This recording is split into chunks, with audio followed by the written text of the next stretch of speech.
So we're here at Scale with Liam Broza, and you had a great presentation yesterday. Oh, thank you. About your system and also the hackathon. I'm very interested in the hackathon that you were involved with for the fire here. Yeah, I was very passionate about that project. We had a lot of fun building it. Yeah, I could tell by your presentation you're passionate about a lot of things, and I'd like you to kind of talk about that passion and why are you here and what are you looking for and what do you do? Yeah, sure. My name's Liam Broza from Companion Intelligence. We're essentially trying to build the agent for you. And what that means is there's a lot of people building personal AI agents right now. The big corporations are, like you might have heard of Microsoft Copilot or Apple Intelligence or Galaxy AI or many of these other agents that are purportedly for you.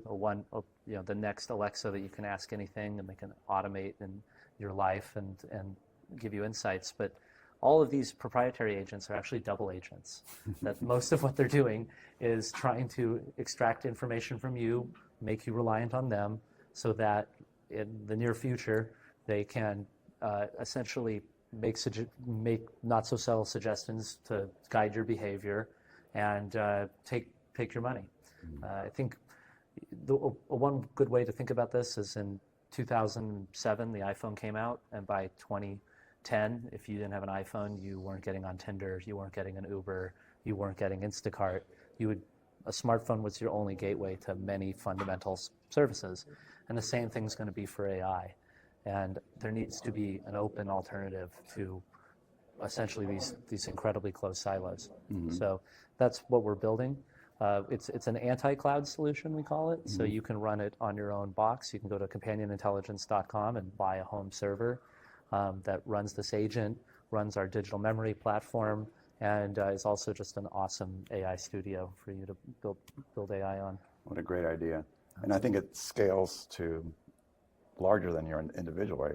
It's possible to go bigger if you want to. You can buy one small box. We have boxes that start as much as like $113 a month, and then go all the way up. And once you've outgrown your box or your servers become old, you can go buy another one, and they'll work together.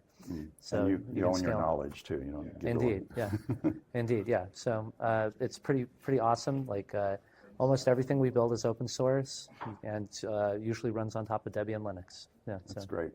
And you were involved with a hackathon that happened here relating to the fire in Pasadena, which was probably very timely. And I saw parts of that, but can you explain what you did there? Sure. Yeah. So some people that I knew and myself, we were working on this concept called a tapestry credential for a number of years. We did it with New America. It was this idea that when a disaster hits, like really what inspired this was about 6-7 years ago, there was Hurricane Marta that hit Puerto Rico, and wiped out, like, it did heavy damage to like 60% of homes, or some insane number of homes. And of the people who lost their homes, a high percentage of them lost everything. And they lost like all of their identity paperwork, they lost their deed to their house, they lost everything. And without that, they were unable to actually go get a new driver's license, apply for FEMA aid, get insurance claims. And to this day, many of those people are just completely devastated. Yeah. Like people who lived for generations in these homes, like whole valleys were gone.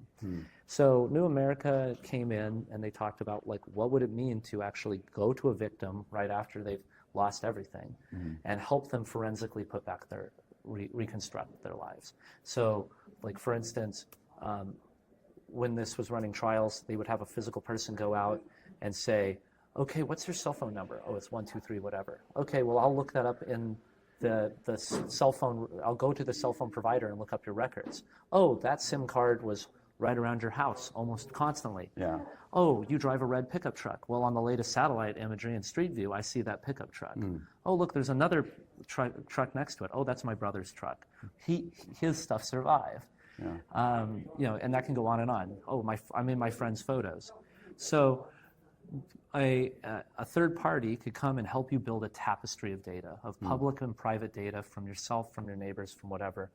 And they would collect it as a third party and then certify that it was collected and correlated, and then essentially write a summary on top that says, Liam's a real person, and there's a preponderance of circumstantial data that we've collected as a third party that proves he's a person and he occupied this space from 2000 to 2020, and he deserves FEMA rights. Yeah. And they could go in front of a judge and petition for those rights, even though officially they don't have their driver's license, they don't have their deed, they don't have their lease agreement, the thing that they need, because it's gone, right? And I thought that was incredibly interesting. I very much helped, like, be a voice in a think tank to get that idea across.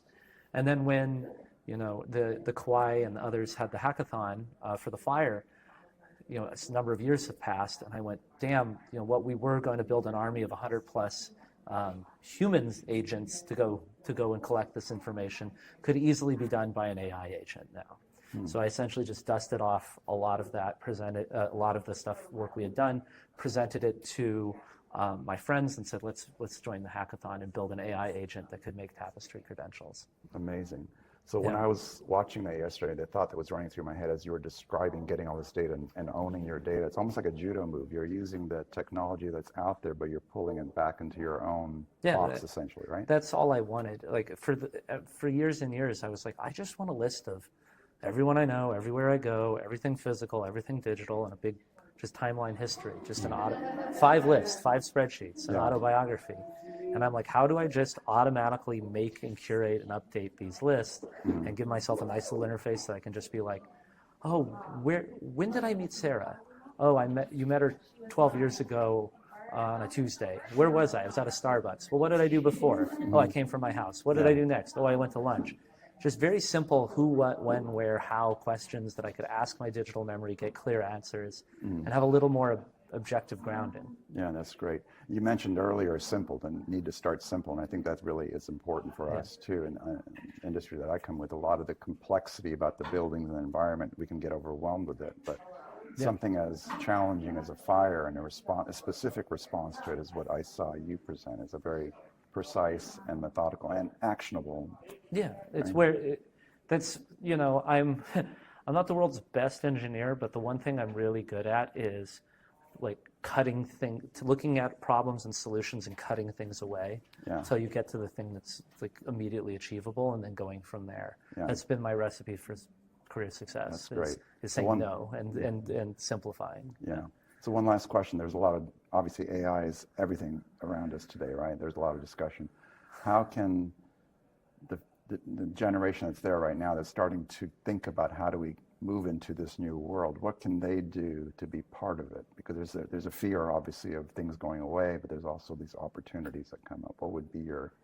The number one thing I always tell people to do is like force rank opportunities and risks. Like really, before you start building, before you start marrying a single idea, step back and think of all the ideas and think of how you would rank them. Like what's the highest ROI, what's the easiest to achieve, figure out what matters, and look at all the opportunities before you really commit to anything. And then the second one is like AI is driven by like clean and complete information. So if you're trying to solve a problem, a good place to start is to gather and organize as much information as you possibly can at the outset. That's a great advice. Yeah. Keep doing what you're doing, and thanks for your time. My pleasure. Thanks for the opportunity to talk. Thanks.